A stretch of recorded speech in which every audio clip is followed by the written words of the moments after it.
In late 1953, John Hazenwhite purchased an abandoned trolley barn along Cranston Street. The giant barn covered almost 120,000 square feet.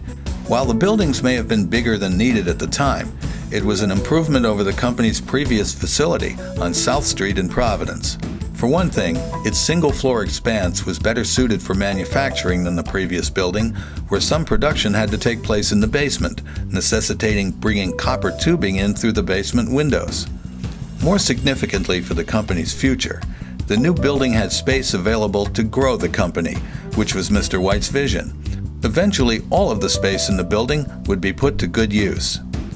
At the time, the senior White admitted to the Providence Journal-Bulletin newspaper that he'd also looked elsewhere for a suitable relocation site, and some of his options were outside of Rhode Island and even New England. But, as he pointed out, the allegiance of his employees had convinced him to stay local. At the beginning of the 1990s, significant restructuring of operations took place within the building, as Taco reorganized and restructured itself under the leadership of John Hazenwhite Jr. In 1991, father and son opened the new Taco Learning Center within the building.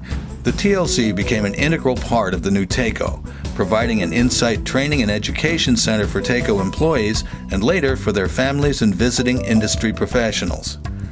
The one aspect of company operations that the building could not sufficiently house was warehousing and distribution. For that, Taco maintained a separate building across town, which necessitated moving materials and products back and forth. The opportunity to consolidate those functions under one roof occurred in 2006. This welcome development allowed Taco to construct a new modern warehouse and distribution center as an extension to its existing building. Opened in 2007, the Taco Distribution Center added 60,000 square feet to the Taco footprint along Cranston Street and earned LEED certification. The center provides 12 loading dock bays, 30-foot-high clearances for storage rack systems, office space, recycling areas, and a product demonstration and shipment preparation area. By 2010, Taco was again at a crossroads in terms of its building and its future. The company had all but run out of space, and its offices were outmoded. Plus, the level of use within the Learning Center had outgrown the space and its capabilities. John Hazenwhite Jr. was faced with a big decision.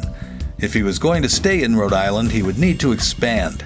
So he decided to embark on a major expansion of his building by constructing a new 24,000 square foot addition, the Taco Innovation and Development Center, to house a much larger state-of-the-art learning center and a demonstration laboratory for Taco products.